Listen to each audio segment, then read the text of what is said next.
Il est des histoires dont le récit est noyé par l'humilité des auteurs. Ni leurs paroles, ni leur attitude ne laissent transparaître les efforts et sacrifices qu'ils ont consentis, juste pour que demain soit meilleur qu'aujourd'hui. Ces histoires sont des patrimoines et leurs auteurs sont des héros. Une histoire qui n'est pas racontée est une histoire qui n'a pas existé. Une histoire qui n'est pas écrite est une histoire qui sera oubliée. Voici le récit de l'une des plus belles réussites du Sénégal, connue et reconnue à travers le monde.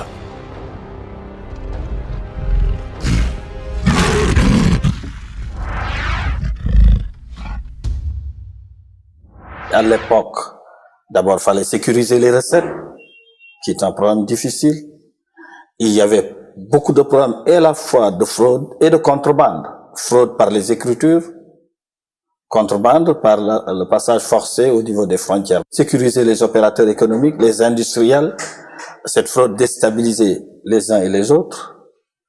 Le besoin d'avoir une transparence et de donner une bonne image des agents des douanes. Et voilà l'environnement qui régnait, qui faisait qu'à un moment donné, on s'est dit, écoutez, il y a quelque chose à faire. Nous étions dans notre élément et nous avions observé le fonctionnement du système de traitement de la douane de manière globale et qui était à l'époque tout le système entre les mains d'une société privée française, dont j'oublie le nom d'ailleurs, et qui régnait en maître sur l'ensemble du système. C'est elle qui amenait le matériel, les grosses machines d'IBM de l'époque. C'est elle qui faisait en fait tout le travail. En 1985, pourquoi Gaïndé? Je retiendrai trois principales raisons. La première était qu'on était dans un environnement d'ajustement structurel. Donc les recettes douanières occupaient une place stratégique et importante dans la mise en œuvre de ce plan structurel. Et que donc les contraintes de ce plan devenaient de plus en plus exigeantes et qu'il fallait nécessairement apporter des réformes structurantes pour pouvoir maîtriser un peu nos engagements vis-à-vis des bailleurs de fonds. Nous avons commencé à réfléchir sur un système sénégalo-sénégalais. Et je crois que nous devions être autour de 1985, 1986 par là. Et le travail que, à l'extérieur, nos partenaires considéraient plutôt comme étant une espèce d'amusement de notre part, amusement intellectuel, a avancé, si bien que lorsque ces partenaires-là se sont rendus compte que ce qui se faisait était quand même relativement sérieux, ils ont voulu, par des astuces diverses, vouloir récupérer ce travail qui a été fait, à nous amadouer en nous proposant des financements, à nous amadouer en proposant des techniciens pour nous appuyer. Mais nous avons refusé tout cela. Passionnante aventure de prise en charge de son destin par une administration sénégalaise à l'époque, dans laquelle les deux directions, qui étaient la direction des douanes et la direction du traitement automatique de l'information, étaient en premier plan, et avec l'appui des autres directions qui collaboraient, notamment celle du Trésor que je présidais, et ont convaincu le ministre des Finances de l'époque de faire confiance aux équipes sénégalaises, de ne pas acheter le programme Sidonia et de laisser les Sénégalais, sans assistance technique, travailler à avoir eux-mêmes une procédure de gestion intégrée des informations douanières qui a donné le patronyme Gaïndé. Lorsque nous avions abouti à un niveau critique, il s'est posé le problème du financement. Là encore, ils sont revenus à la charge en disant on va vous financer tout ça. Nous avons dit non, il faut que nous soyons autonomes de A à Z. C'est la seule garantie pour nous de faire ce que nous voulons faire. Les prérequis pour un environnement normal de l'envergure du système Gaïndé n'étaient pas encore totalement réunis. En matière de télécom, de grandes avancées avaient été obtenues, notamment le transport des données, la transmission de données par paquet. Mais en matière d'énergie électrique, vraiment, c'était la croix et la bannière. D'abord, la qualité du produit n'était pas si élevée que cela. Et en plus, la fourniture était irrégulière. Le jour où il fallait basculer du registre manuel au registre informatique, cela a été difficile et effectivement, pendant 1 ou 2 ans, il fallait accompagner, faire le travail en double. En cas de rupture, parce que vous comprenez l'importance des recettes douanières à l'époque surtout sur les recettes de l'État. Sans compter que si ces recettes ne sont pas assurées et qu'il y ait trop de contrebande, trop de fraude, les impôts eux-mêmes subissent les contre-coups. Parce que les entreprises installées sur place ne pourront pas faire de bénéfices, ni de bons chiffres d'affaires pour être imposés. En 1990, le système Gaindé est né. Les défis ne sont pour autant pas rangés aux oubliettes. Le plus difficile reste à faire fonctionner le système et à le faire adopter par les utilisateurs. Les raisons de baisser les bras sont nombreuses, mais l'élan de conviction et de détermination ne cède pas. Il faut comprendre les gens parce que après des années et des années, des dizaines d'années de travail dans un environnement manuel qui avait ses faiblesses, mais qu'on arrivait finalement à maîtriser, passer du jour au lendemain en système automatisé, pour des gens qui pratiquement n'ont jamais touché à un clavier, c'était pas si évident que cela. Le premier jour où on a demandé vraiment aux agents des douanes de livrer, de donner le bon à lever sans la signature. Il a fallu quelques heures auparavant aller discuter avec les inspecteurs qui étaient sur la ligne pour leur dire il n'y a aucun risque. Et c'est comme vraiment on prenait un enfant, les gens hésitaient. Malgré qu'ils soient soumis à des ordres et qu'ils doivent exécuter. Et ils ont hésité longtemps et ça faisait, parce qu'ils sautaient dans l'inconnu. Et ça m'a beaucoup marqué parce qu'il fallait parler avec eux. Sinon, des notes de service, des instructions, ça ne marchait pas. Il fallait avoir le contact humain et les rassurer pour faire le saut. Pour eux, c'était l'inconnu. Le système informatique n'avait pas fait ses preuves dans d'autres pays africains.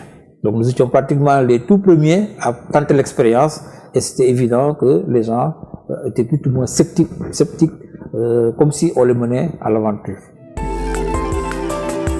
Gaindé s'impose rapidement comme l'unique moyen de faire le dédouanement au Sénégal. Le système est tellement performant que la nécessité de l'élargir à tout le commerce extérieur est devenue rapidement un impératif. Le développement nécessite un certain nombre de formalités préalables qui sont le plus souvent matérialisées par des documents, des autorisations, des licences, des permis, etc. Il faut aller chercher dans plusieurs administrations et c'était quand même assez difficile de réunir tout cela. On était tout le temps connecté à un rush quotidien de clients qui venaient, qui faisaient des allers-retours, qui présentaient de la paperasse, des autorisations de change et chacun voulait passer le premier, c'était très difficile. Comme vous le savez, toute marchandise à l'import ou bien à l'exportation doit faire l'objet de déclaration. Et ces déclarations ne peuvent donc être présentées qu'avec certains documents joints. Donc tous ces documents, à l'époque, il fallait donc essayer, donc utiliser des ressources aussi bien donc financières, des ressources humaines, pour essayer d'aller de bureau en bureau, pour les déposer, pour les retirer. En automne de 1994, une dame rentre d'un voyage qu'elle avait conduit aux États-Unis où se tenait une conférence sur la CUNCED, sur l'efficacité commerciale. Elle a dans ses valises un nouveau concept qui s'appelle TradePoint. Le monde bouge. On parle des autoroutes de l'information, l'informatique se démocratise, les télécommunications sont en révolution. Habitué à attendre que le Nord ait terminé de dire comment il faut s'y prendre, le Sénégal s'engouffre cette fois dans le tourbillon des précurseurs avec pour seule arme sa volonté. Je savais déjà qu'un concept aussi nouveau demandait beaucoup d'efforts. Je me rappellerai toujours de ce qu'un des hauts responsables de Singapour m'avait dit une fois, vous êtes à quel niveau de l'État? Le Sénégal, il est organisé comment? Je lui dis, bon, il me dit, mais à quel niveau? Il a insisté. Et j'essayais de lui expliquer l'arsenal. Quand il a vu qu'il y avait le président de la République, le premier ministre, les ministres, les ministères, et nous, on était au ministère du Commerce, comme tutelle administrative, au ministère, il m'a dit, vous n'y arriverez jamais. Parce que ici, c'est les plus hautes autorités qui se sont chargées de ce concept pour avoir le SNS, le Singapore Network Services. Donc, je savais que le combat était rude, mais qu'on n'avait pas le choix. J'avais pris mon bâton de pèlerin pour expliquer le concept, le diffuser, le partager. Et ma première bataille a été d'amener les plus hautes autorités ainsi que toutes les parties prenantes à s'approprier le concept et emporter leur adhésion autour d'un fort consensus des acteurs. C'était ça un challenge particulièrement important. Les dés sont jetés. Le Sénégal va une fois de plus, après Gaindé, engager un chantier de pionniers et d'avant-gardistes avec les guichets uniques électroniques du commerce extérieur. Ce chantier est en quelque sorte un prolongement de Gaindé. Il a fallu que le ministère de l'économie et des finances fût vraiment convaincu pour pouvoir financer ce projet sur la base de fonds publics internes, non pas c'était un projet énorme, mais qui a été financé d'abord par le Sénégal et le budget du Sénégal. Et je me souviens bien sûr d'Aminata Sall Samb qui a cru vraiment. C'était clair dans notre tête que l'expertise sénégalaise pouvait se développer. Le chantier était immense, colossal. C'était un changement des procédures existantes, l'automatisation des procédures améliorées, la mise en connexion des administrations dédiées, la dématérialisation des documents, l'accélération du traitement, c'était pas évident. Le véritable développement avait commencé au niveau de traitement entre 1998 et 2000. Lorsqu'on construit pour un pays, on ne construit jamais seul. Les guichets uniques Orbus portent l'empreinte de centaines de personnes qui ont donné toute leur énergie pour que le rêve improbable se réalise. L'histoire ne s'attarde le plus souvent que sur les étoiles, alors que celles-ci ne brillent que parce que le soleil s'efface. Ces énergies et ces synergies ont conduit le Sénégal à viser l'excellence, plutôt que de se limiter à construire un guichet unique minimaliste pour juste honorer un engagement. Il fallait trouver des compétences de toutes sortes, des informaticiens, des développeurs, des spécialistes en management de projet, des spécialistes en procédure, des utilisateurs du système existant et qui pouvaient nous apporter quelque chose. J'avais fait un pari sur la jeunesse. J'ai rencontré une certaine madame Aminata Samb qui me dit qu'elle a besoin de certaines ressources. Il paraît qu'on avait même déjà fait la sélection. Mais parmi les présélections, on n'a retenu personne. Un jour, je reste à la maison, on m'appelle, on me dit, mais vous êtes M. Fall? On dit oui. Vous connaissez le traitement? Je dis non. On m'a dit non. On vous demande d'aller faire des tests de psychotechnique au niveau de Madame Lek. Je suis parti un vendredi matin. L'après-midi, on m'appelle, on me dit que lundi, vous avez encore rendez-vous à 11h avec les autorités du traitement. C'était la 16e personne à intégrer l'équipe. Au tout début, il a fallu recruter des personnes. En tant que témoin, je peux dire que ces personnes-là ont été recrutées sur la base d'un avis d'appel à concurrence. Et à un certain moment donné, j'ai même fait partie de ces comités de recrutement et je peux vous dire qu'objectivement, on ne connaissait pas les candidats. On les a recrutés et effectivement, Dieu nous a donné raison, l'histoire nous a donné raison dans la mesure où ces personnes-là, qui savaient qu'on les a recrutés sur la base de leurs compétences et non pas d'une quelconque recommandation, se sont retroussés les manches pour travailler et produire ce que nous constatons maintenant.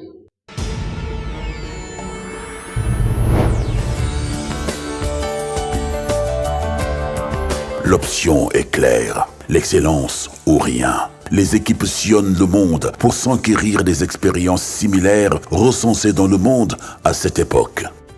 Les travaux prirent beaucoup de temps. D'abord, il y eut une équipe d'informaticiens envoyée en immersion pendant 6 mois au Royal Melbourne Institute of Technology, qui devait travailler avec les experts du United Nations TradePoint Development Center, basé en Australie à cette époque.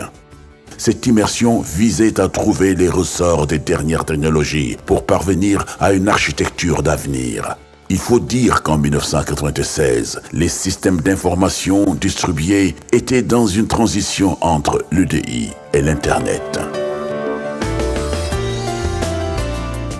De retour de l'épopée australienne, il fallait maintenant définir le cadre d'action. Il n'y avait pas de référence duplicable pour le Sénégal, car Singapour et Hong Kong étaient dans une logique EDI et le Sénégal était résolument tourné vers l'Internet.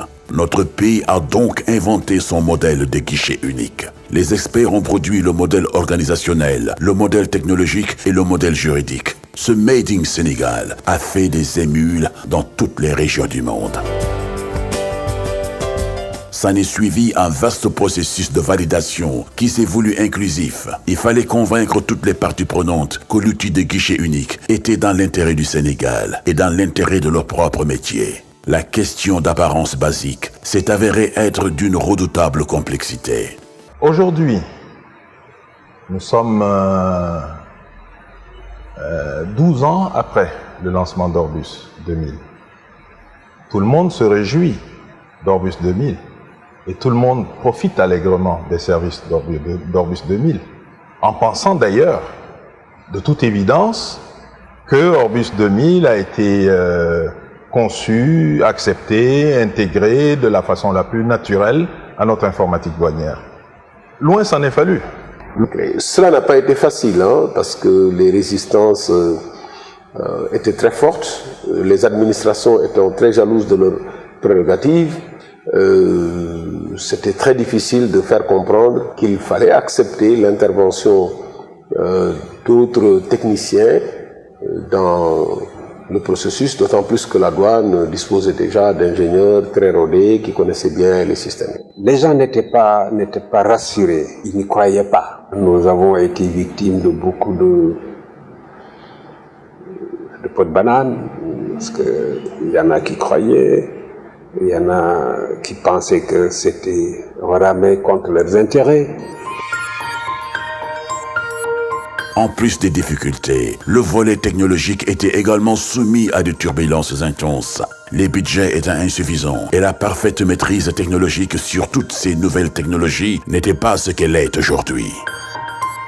Mais la Providence avait décidé que ce projet ne devait pas être rangé aux oubliettes. Il faut dire que le commandant en chef de cette opération avait appris tous les mots du français, sauf celui qui décrit le renoncement. Mais j'avoue, le jour où je l'ai rencontrée, déjà ce qui m'a frappé en elle, c'est son engagement, sa détermination, son abnégation. Parce que pour elle, du moins, c'était un projet, c'était son bébé, quoi. Voilà, c'est comme son enfant.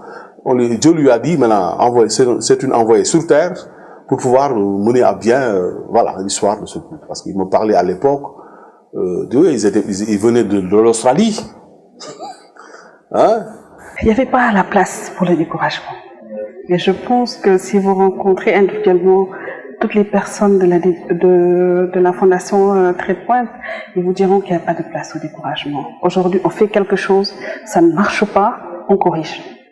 Et c'était une autre source d'inspiration pour aller de l'avant. On n'avait pas je veux dire, notre AG était une femme très dynamique, qui ne s'arrêtait pas sur les choses. Et on avait un encadrement. Je pense que le directeur général actuel de Gaïdé 2000, c'était mon supérieur direct. Et il jouait ce rôle d'encadrement pour nous dire, bon, on ne va pas s'arrêter à ce qui ne va pas.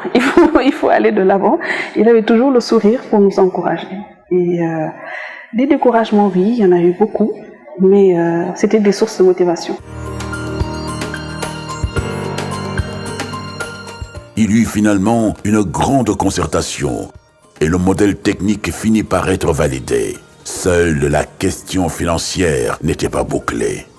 Mais il en fallait plus pour arrêter ce train conduit par une dame téméraire et transportant des jeunes qui n'avaient aucun sens de leur intérêt personnel. L'aventure continua. Les informaticiens enchaînèrent des mois durant, avec des journées de travail dépassant ostensiblement les 10 heures. La journée de travail était en général très chargée. Il fallait venir très tôt au travail, très correct, parce que c'était une exigence de Madame l'administrateur général. Et on ne savait pas à quelle heure il fallait descendre en fin d'après-midi. Donc c'était travailler tout le temps. C'était être dans les conditions de performance, c'était livrer également dans les délais. Même les week-ends, c'était pas évident que tu puisses te reposer. Mais tout ça, ça se déroulait dans une bonne ambiance familiale où tout le monde se sentait à l'aise. On était tout le temps content de venir au bureau parce que les collègues, c'était presque des frères. Une journée de travail de l'équipe des développeurs, c'était d'abord de 8h à 20h au moins. Donc ça consistait à faire une vérification des tâches de la veille, à faire l'analyse et le développement des modules du jour avec des centaines de codes qu'il fallait écrire, à faire les tests en local, en interne, à faire des déploiements en pré-production pour permettre aux autres équipes produits de faire les tests externes, tout en sachant qu'on ne doit pas quitter tant qu'on n'a pas atteint notre objectif du jour. Il y a eu des moments de doute, des moments de grosse fatigue, mais jamais l'idée d'abandonner n'a effleuré l'équipe qui était mobilisée. La notion de butin de salaire était pratiquement inconnue de tout le personnel. Quelques avances de temps en temps et tout le monde était mobilisé. C'est incroyable. Comment un rêve à lui tout seul pouvait mobiliser tant d'énergie. Ce qui m'avait vraiment frappé, à la fin du mois, on attendait que les gens paient le salaire. Déjà, on regarde qui sont mariés ici, quels sont les mariés et les célibataires. Ah, monsieur Fab, vous êtes marié, donc Madame Sam dit la priorité pour la paye, c'est les mariés. Les autres, ils attendent. Je dis, mais attends, c'est quoi cette histoire? Et voilà. Et les gens acceptaient. Je voyais des gens qui travaillaient, qui disaient que bon, ça fait, qu'ils sont là depuis, à la fin du mois, on leur donne 50 000, tout ça, des cadres, de hauts cadres, quoi. En 1999, le Premier ministre lance au nom du chef de l'État la plateforme Orbus. L'amphithéâtre du Méridien est rempli, les sourires sont rayonnants, les tenues élégantes, tout le monde est présent. La bonne humeur et le soulagement sont perceptibles, mais l'heure de vérité venait de sonner. La douane se méfie du trade point et se met en réserve de cette révolution qu'elle n'a pas demandée et qui n'a pas été conduite par elle. Les postures sont fragiles. La douane est une institution solide et respectée sans laquelle le guichet unique n'a aucun sens. Février 2000 approche et puis plus de passion pour les joutes électorales. Le personnel de Trade Point est déprimé. L'horizon ne contient plus aucune promesse.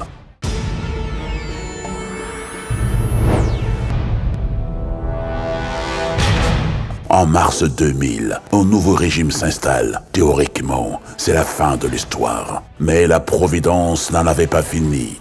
Un jeune ministre des Finances du premier gouvernement du président Abdoulaye Wade n'entend pas faire durer le statu quo. Il s'implique personnellement pour revivifier la prouesse technologique. Les choses s'enchaînent assez vite. Le gouvernement tranche et confie à la douane les rênes de l'initiative. En contrepartie, l'État prend à sa charge le fonctionnement du Trade Point et le recentre dans le métier d'information commerciale. Le ciel se dégage, mais l'équipe de jeunes s'est démobilisée et s'est recasée dans des entreprises les plus importantes du pays et à l'étranger. Il ne reste plus qu'un produit et un DG des douanes qui n'envisage pas de ranger aux oubliettes Orbus.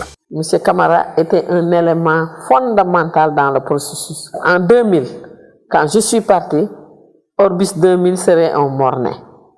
Il a su faire preuve d'une grande intelligence et d'un sens élevé des intérêts de notre pays pour mettre en place un plan de sauvetage d'Orbus 2000. En tant que DG des douanes, amené à prendre 3 mesures.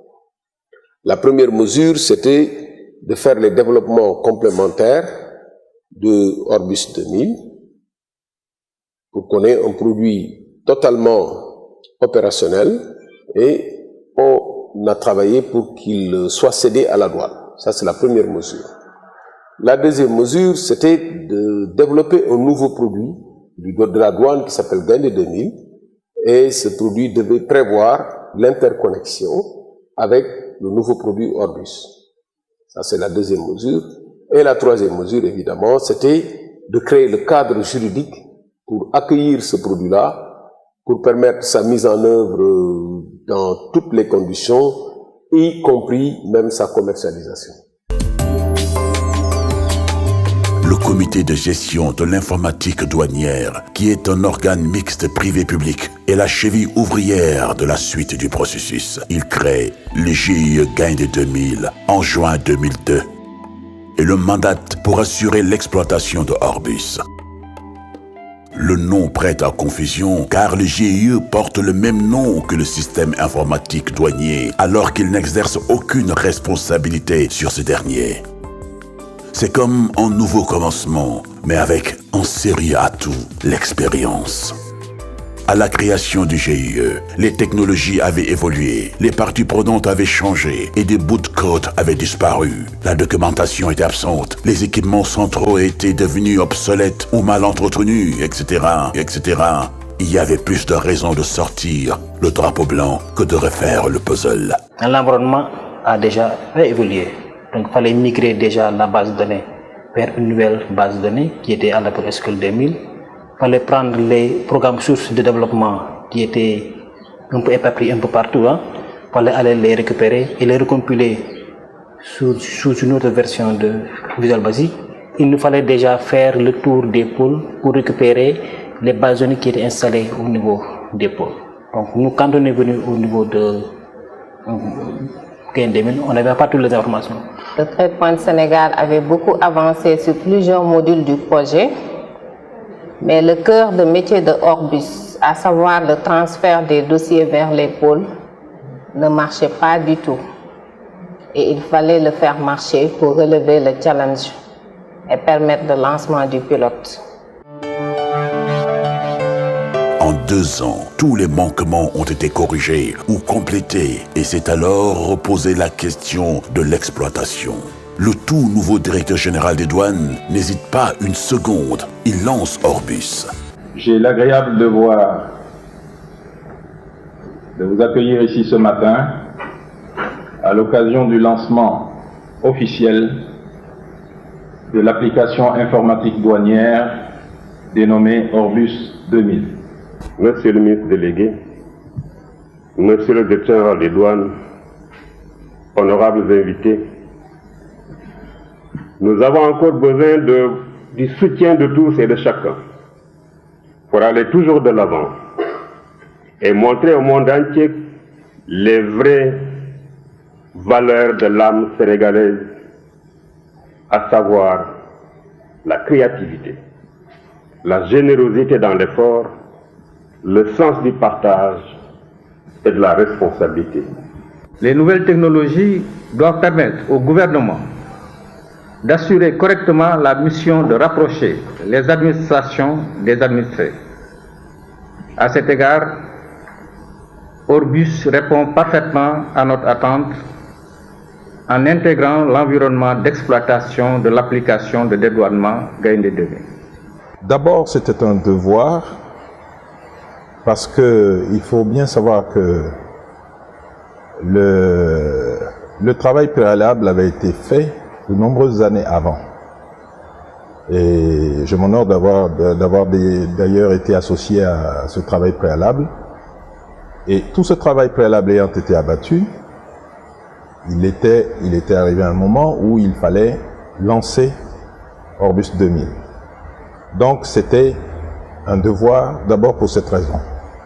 Mais pour une autre raison, c'était aussi un devoir, c'est que lorsque moi j'ai été nommé directeur général des douanes, l'une des priorités qui avait été assignée à mon équipe et à moi-même par les autorités supérieures, c'était qu'il fallait s'attacher à assurer un développement de l'outil informatique. les choses se passent comme prévu. Le Sénégal a son guichet unique et celui-ci est devenu une référence mondiale. Les délégations affluent des 4 coins du monde pour s'enquérir de l'expérience qui pourtant reste à parfaire. Le modèle sénégalais reste à ce jour la plus belle construction des guichets uniques qui prend en charge à la fois tous les besoins des parties prenantes, mais également qui est ancré en douane, ce qui facilite les évolutions positives. Gaindé 2000 intervient sur le plan international dans 2 domaines particulièrement, les domaines d'assistance, qui sont les accompagnements dans le cadre de projets d'études, mais également sur des projets de réalisation et de mise en œuvre de solutions. Et donc, je peux citer particulièrement le Kenya, qui a été un projet où nous intervenons depuis une dizaine d'années, qui était la mise en place du système de dédouanement qui s'appelle Simba au Kenya. Et nous avons continué à mettre en place d'autres systèmes, essentiellement des systèmes de paiement, des systèmes d'interconnexion avec d'autres structures gouvernementales. Nous sommes intervenus également dans un pays comme le Burkina Faso, où nous sommes en fait l'acteur qui a mis en place la solution Sylvie, qui est le système en fait de guichet unique des formalités du commerce extérieur. Nous sommes intervenus aussi dans des pays aussi lointains que l'Asie centrale, où nous avons eu à faire des études pour les assister dans la conception et mise en œuvre des projets de guichet unique, aussi bien au Kazakhstan, Kyrgyzstan et Tadjikistan, où nous sommes intervenus effectivement à plusieurs reprises.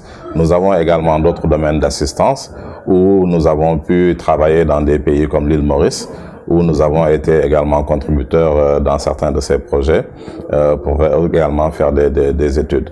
Et j'allais oublier des projets avec des partenaires stratégiques, comme le Nigeria, où nous avons travaillé également avec une équipe sur place sur le Nigerian Trade Hub, et puis le Bénin également, où nous avons contribué à la mise en place de la gestion des magasins air de dédouanement, qui sont des projets internationaux. But many important news you may not have heard of. On July 1st this year... Les médias internationaux font des dossiers sur l'expérience Orbus, dont le film original de présentation a été traduit en russe et en vietnamien pour permettre à plusieurs pays d'utiliser la pédagogie et l'exemple du Sénégal dans leur contexte national. L'aventure ne s'arrête pas là. Comme piqué par le virus du stress permanent, Gaindé 2000 entrevoit en 2008, avec les nouvelles lois au Sénégal sur la transaction électronique, la possibilité de passer au stade de la dématérialisation intégrale.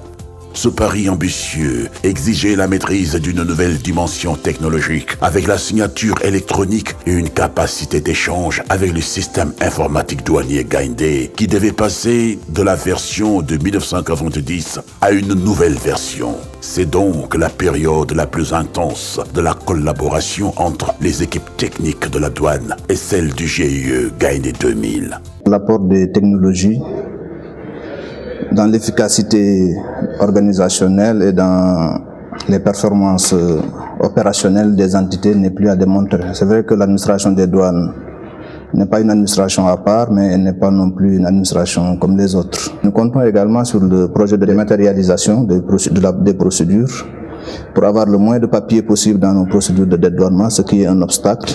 La collecte des données avec l'application Orbus qui est déjà en vigueur, le paiement électronique avec Chorus, des projets sur lesquels nous collaborons avec le GIE Gaindé 2000 qui est une émanation de la douane, faut-il le rappeler.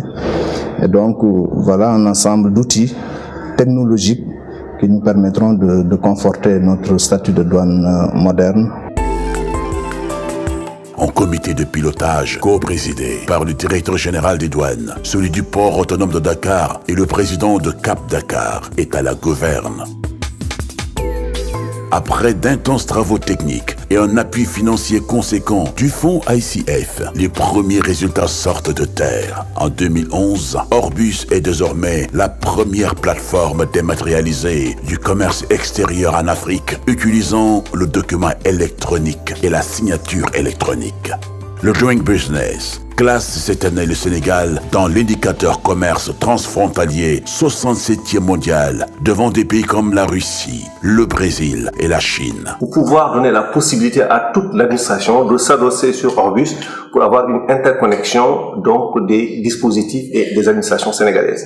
C'est ça qui fonde le partenariat entre APIX et Gaindé 2000 qui a donné des résultats importants dans la façon de faire des affaires au Sénégal et qui a eu comme résultat donc un très bon classement des 2 derniers cycles Doing Business.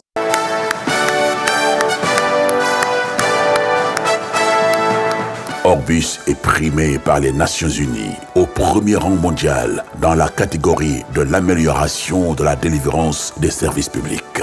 Le Sénégal était à l'honneur aux Nations Unies avec la douane qui a reçu un prix des Nations Unies pour le service public.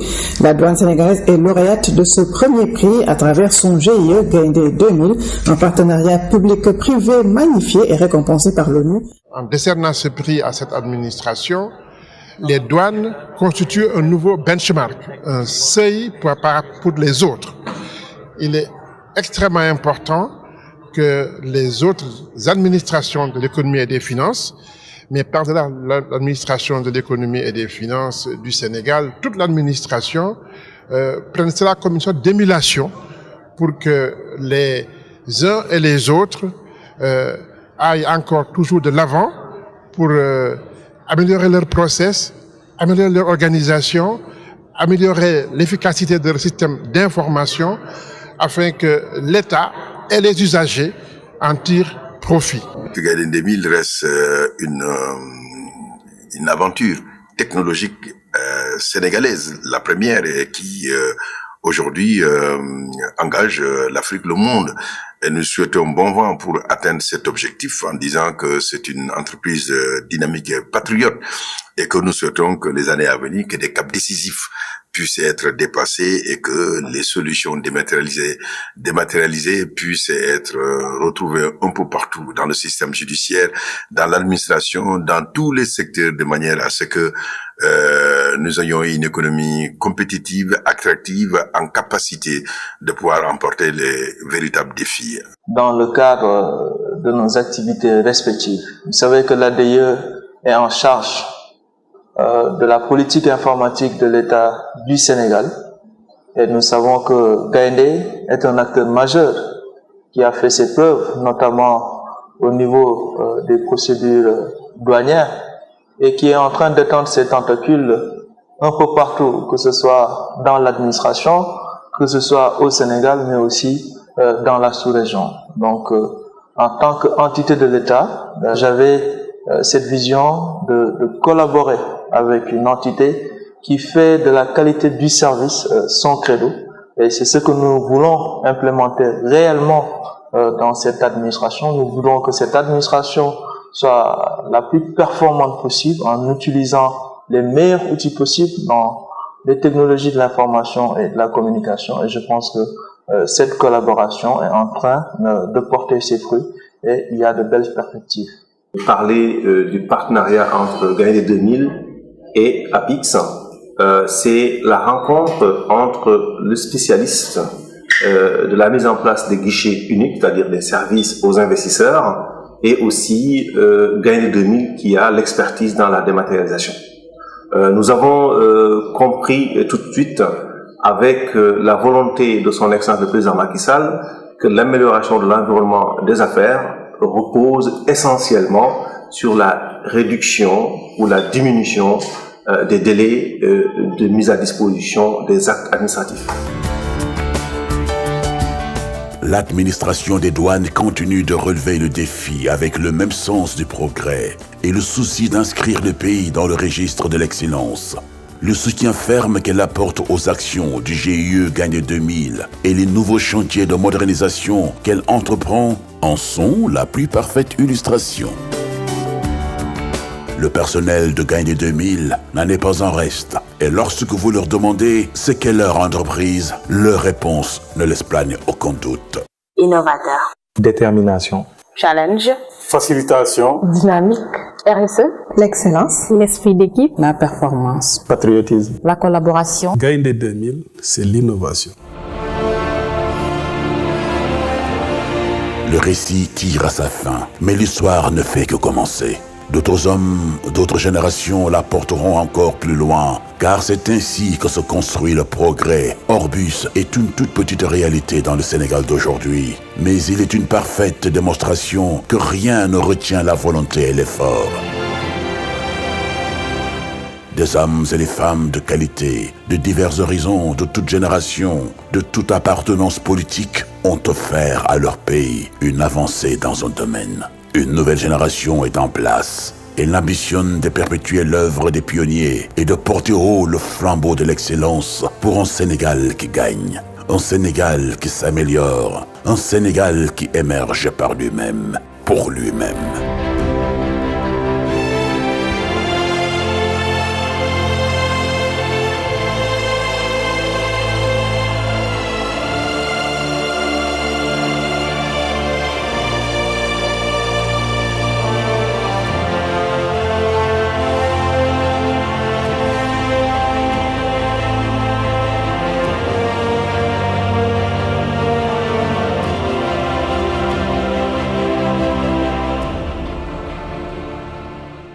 Si on était aujourd'hui appelé à la reprendre, je pense qu'on la reprendrait.